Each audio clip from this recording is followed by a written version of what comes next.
Hello, and welcome to the Court Hold. I'm Dr. Robin Schuldenfrei, Senior Lecturer in 20th Century Modernism, and I'm delighted to share a lecture with you today. So let's get started. Today I'm going to speak about design and architecture at the turn of the century. Just minimize myself so that you can see the images that I've prepared for you today.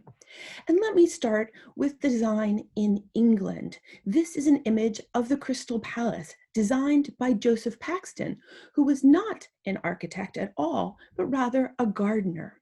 And here in this innovative structure designed to host an exhibition called the Great Exhibition of the Work of Industry of All Nations, was to showcase the products of the English Industrial Revolution. First of all, to showcase so many objects, you needed a large structure to house it, and thus a competition was launched, and Paxton won. With over 250 submissions, his came forth, and his innovation was the merging of a greenhouse design and a train shed design. And if you look here in this top image, you'll notice how much it does look like the platforms of a train station. The key ingredient was iron, which you can see here in the internal structure. It was a wonder in its day. Opened in 1851, it was 1,851 feet long, so a very symbolic length that coordinated to the building itself. Inside, you can see it encapsulated a full mature tree that was preserved. The building, in fact, it was built in Hyde Park. The building was built around this tree. Thus, it's easy to imagine how it enclosed 18 acres without any internal walls, just this iron structure that you see. Also, it only took 9 months to build. Therefore, all the pieces had to be pre-manufactured and in fact were then delivered and assembled on site. Building it meant that you assembled all of these components, over 6,000 cast iron columns with a supportive network of over 1,200 wrought iron girders. Then there were cast iron hollow structures in the columns that allowed the water to drain out from the building. As you can imagine, with such an extensive roof structure and of course the wet climate in England, it was very important that the water would drain out properly. And here you can see this ridge and furrow roof design, which also channeled the water off the roof and down onto the ground through a sophisticated drainage system. Therefore, this was really, again, a wonder in its day. 300,000 sheets of glass allowed perfect natural light to illuminate all of the objects in the inside. However, it was not only just a technical wonder in its day and a popular exhibition, but spurred important design debates in England in the period. Inside were the objects of manufacturing, everything from hat pins to large-scale farm machinery, and many things in between, including cast sculptures and other mass-produced objects in the period. However, these objects often had their critics, and one of the most important critics in the period was John Ruskin. Ruskin criticized what he saw as industrial and commercial capitalism. He saw in these exhibits a decline in the artistic standards of the period, and he lamented the fact that oftentimes designers were not designing the objects that people were to use, but rather they were just machine made. He himself avoided technological progress whenever possible. He traveled by coach instead of by railroad, for instance. And so in a way, he was very much involved in keeping keeping and reinvigorating a return to handicrafts. He believed that the work should reflect the shape of tools and the worker's hand itself. An important figure was William Morris, who read Ruskin while at Oxford. And William Morris changed his course of study from divinity, being a divinity student, to to an interest in architecture and painting. And William Morris began a lifelong quest to revive the handicrafts as both a way to renew society and architecture. Often, Morris looked to a return to the Middle Ages, with the workman controlling his materials, his tools, and his time. That, of course, would have been a very different experience than the factory workers who mass-produced the kinds of hat pins and also wallpaper being produced in the factories of his age. Now, Ruskin was different than Morris. Morris was not so much interested in any kind of medieval style, but rather in a medieval process, a return to hand craftsmanship, and what Morris saw in art as, quote, the expression by man of his pleasure in labor. Morris cared about the conditions of the workers. He was very much ahead of his time, and he wanted the objects that those workers to produce to be beautiful and show the craftsmanship. So Morris was not interested in escaping to the past. He wanted to face the future and improve the conditions there. Like Ruskin, he also wanted to reform society through art. Morris began with his own home. It helped that he had a private fortune that helped fund his initial forays into arts and crafts. So beginning with his own home, he teamed up with Philip Webb, and here's an image of his house, Red House. And this is a place where he could put his ideas to the test. He, first of all, was influenced by the Gothic revival and church buildings. You can also see that he was interested in using the local materials, traditional red brick.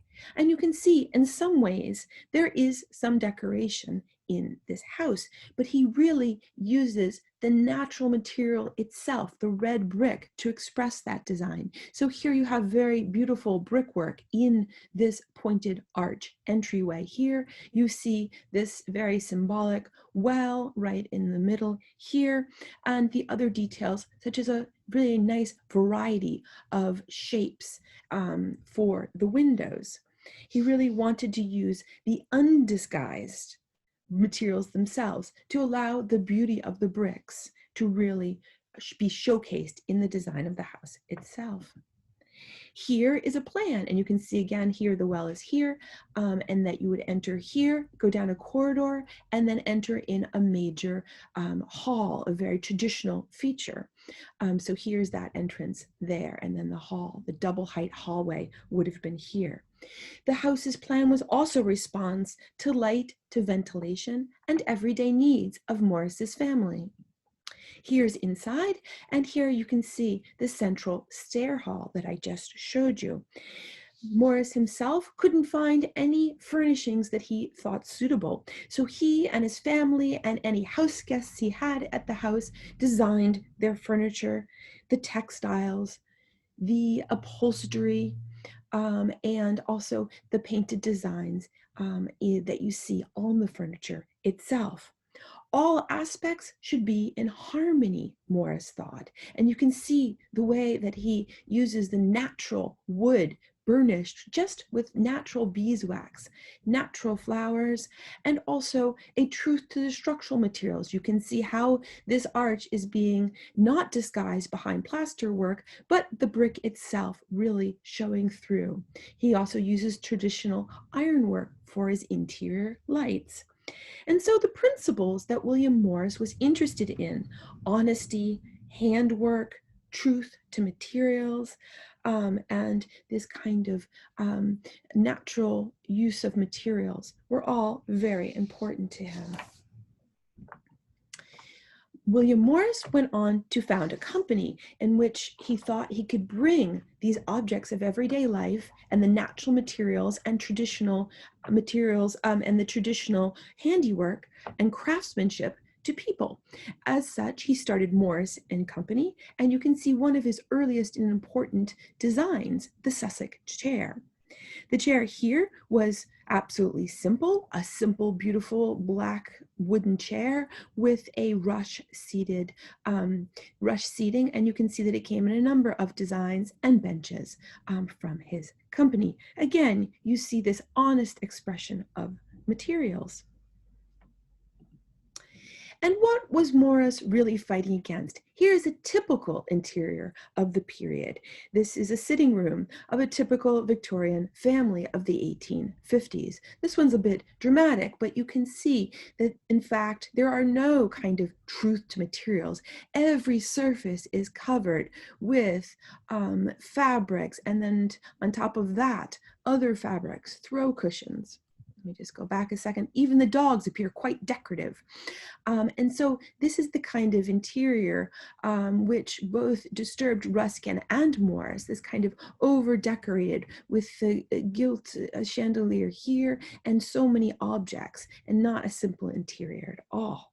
Instead, Morris, with his firm, desired to produce much more simplified and handcrafted objects. And here are his workers using traditional wood blocks to hand block wallpapers and fabrics. The idea here would be that it would not be industrial produced goods or a factory system of mass-produced goods, but rather workers working together on smaller batches of objects. And the idea, again, that Morris wanted was well-designed, handcrafted products for people's homes. And so he produced wallpapers, textiles, stained glass, which these are all objects you're probably familiar with. Here are some other interiors objects that Morris and Company designed, and it just shows also the influence of the medieval period for William Morris. Morris himself rejected comfort in many ways, and here's a small cartoon of Morris here. He famously said, "If you want comfort, go to bed." And in the end, it is said that William Morris died simply by being William Morris, having done more work than 10 men. Now, the influence of Morris on the design of the 19th and early 20th century is very important. And now we'll move to America to look quickly at the work of Frank Lloyd Wright. Now, Frank Lloyd Wright is an important architect and an early modern architect. And one of the most important aspects that influenced Wright was a different World's Fair. This is the World Columbian Exposition in Chicago. And you can see it's a much larger installation than the Great Exhibition of 1851, with which I started. However, a lot of the elements are the same. Large-scale exhibition buildings showing the objects of the period. You can also see here a very early Ferris wheel, which was showcased at this fair. Now, Frank Lloyd Wright visited the fair in Chicago. He was based in Chicago, and he hated everything about it. The artificial lake, the artificial buildings, all of these buildings were actually just plaster facades. The only pavilion that Morris enjoyed and looked towards was the Japanese exhibition, and you can see this here. It's a traditional Ho-Oden temple, and you can see that it has no applied ornament, just the natural materials of a typical Japanese temple. So Frank Lloyd Wright really looked to a non-Western design, the Japanese temple, for his own architecture. And let us start with his house and studio. This is the house that he designed for himself. He was looking towards the organic in architecture, this idea of using, again, simple shapes and natural materials. William Morris had also espoused these ideas, and so Frank Lloyd Wright is building on the tradition of Morris.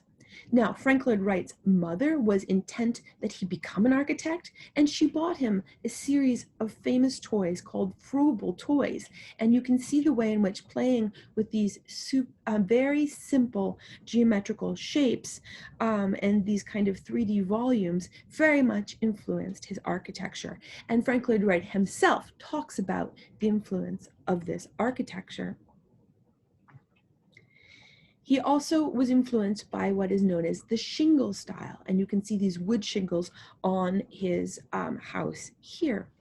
As he got more clients and became more famous, he decided to add on to his original house, which you saw here, a whole block of a studio addition that ran all along the street and the lot here that he was building on. This building uses, again, a vocabulary of geometric shapes and a vocabulary of natural materials. It included an entry reception, a office for Frank Lloyd Wright himself, a library, and a studio space for his architects to work in, so that you would enter here, and then here was the library and this wonderful octagon shape, and then the studio space here. And let's go inside. Here's the reception room here, again, espousing these natural materials and also a natural tones, these burnt embers and siennas and yellows. And then this use of oak, again, the influence of William Morris being evident here, and then the design of all the furniture. Here's the drafting room where his architects would work on his employees would work on designs that Frank Lloyd Wright was spearheading. And so in the end, you can see the way in which this kind of interest in the organic, in the natural, away from the machine was important in this period. Here's just another example of Frank Lloyd Wright's own dining room. And you can see again the natural brickwork, the light from overhead with using stained glass, and again, a vocabulary of natural, very geometric, simple forms. Let us move now back to Europe and go to Belgium and look at Art Nouveau. Here is the work of the architect Victor Horta, and here's the Tassel House that he designed. Here you can see some similarities with what we've already been looking at. Here again is the use of structural iron, but instead of a straightforward greenhouse or train shed-like design, you can see the wonderful curling whiplash curves of the Art Nouveau movement, of this looking to the natural, the plant world for design inspiration. You can also see the way in which this ironwork is not only structural, but is the decorative element itself. You don't have added ornament, but rather the materials become decorative as they are also structural. You also see this well in the balustrade or in the tile work. Again, that free-flowing whiplash curve, and then again in the painting on the wall, the design work for the wall, and even in the light fixtures, which we'll look at in more detail in a moment. Here are some other elements from the organicism of the Art Nouveau movement. Of course, it is not just architecture, but objects such as these wonderful Art Nouveau locks. And then it also inspired many changes in graphic design, which you see here in this lithograph here in advertisement in this case, but also in the periodicals, journals, and other print culture of the period. So here in Art Nouveau, you look to the natural world, this idea of a natural vocabulary of both forms and colors that you can clearly see here. So back to Belgium and Victor Horta. This is the Tassel House. This is the exterior here. You can see that it does make an attempt to fit in with its neighbors on the exterior. He's using a similar stone color to blend in with the neighbors, and he also aligns his windows so to blend in with the neighborhood.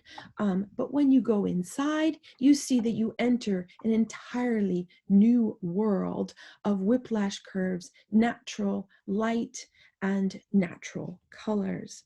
And so it's really this expression of Art Nouveau and architecture that you, first of all, have the technology of the glass and the iron that in fact allows you to let in all of this light and get away from having structural walls that are very thick and heavy, whereby instead these columns can just hold the load and then create this airy and open and welcoming interior.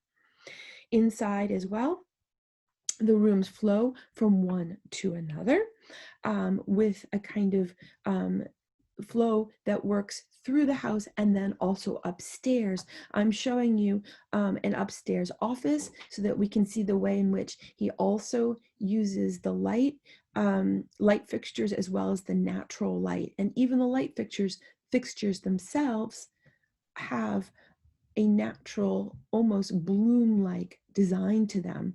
And their stalks too, also using that kind of natural curve of that's found in the natural environment. Again, we have the whiplash motif going all the way up the stairs as if a tendril starts at the ground floor and carries on all the way up the house to the top. At the top, there was this wonderful winter garden, and thus the entire house was light-filled. The Horta residence, moving on to another building that he designed for himself and his family, also carries these motifs of light and airiness, whiplash curve. This is a radiator. Instead of the clunky thickness of a normal radiator, he brings these ideas even to the technical aspects of the house. Again, he carries his motifs all the way up the stairs to the very top of the house, where we again see a light-filled stair hall and this wonderful roof at the top, letting in light and air throughout the house.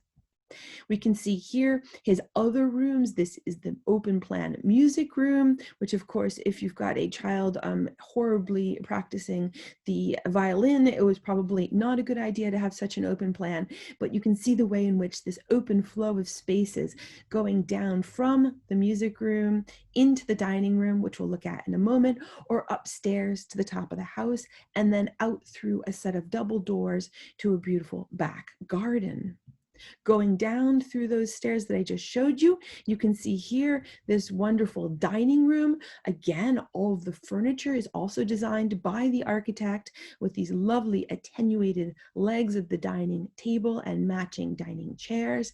Then this lovely inlaid parquet flooring, and then surrounded by a lovely mosaic. Again, that whiplash and natural curve complementing the natural materials. Here, Hort is also using banding of various marbles and other stones, and then very hygienic white glazed brick, this being the dining room, the idea that you could keep the room very clean and spare and white, and again, well ventilated through these double doors here. Again, I call your attention to the light fixtures, this technological innovation that very much allowed for the natural world to come in while providing artificial light.